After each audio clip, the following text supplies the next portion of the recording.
You know, you see that word voltage everywhere, right? On batteries, on those scary-looking warning signs. It's a huge part of electricity, but what does it actually mean? Well, in this explainer, we're going to crack that code once and for all. Just so you know where we are, this is part 10 of a 20-part series we're doing, all based on a guide from Virtualization Options LLC.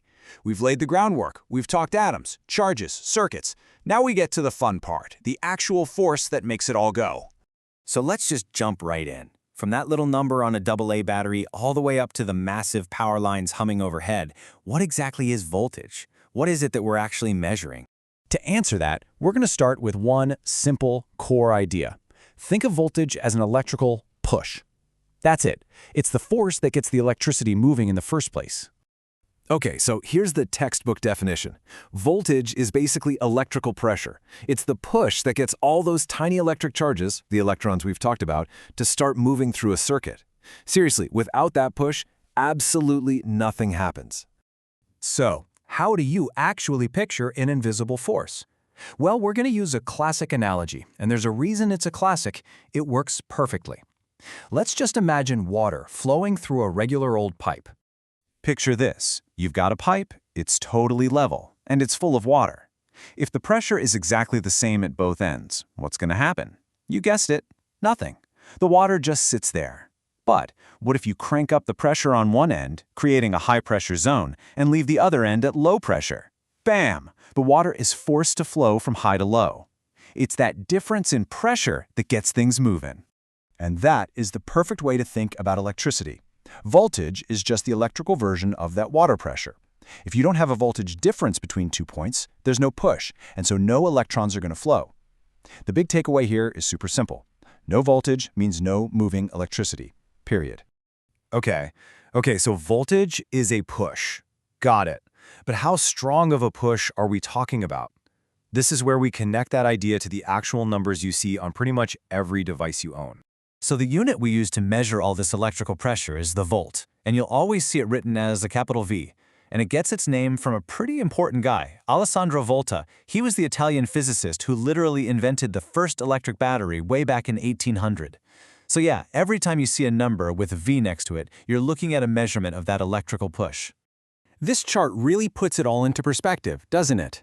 That little AA battery for your remote, that's giving a gentle push of just 1.5 volts. The 9-volt battery in your smoke detector, a bit of a stronger push. And then you've got your wall outlet. That's a serious 120-volt push, enough to run your TV or your vacuum cleaner. And for the really big stuff, like an electric dryer or an oven, you need an even bigger push, double that, at 240 volts. It makes sense, right? The bigger the job, the bigger the push you need.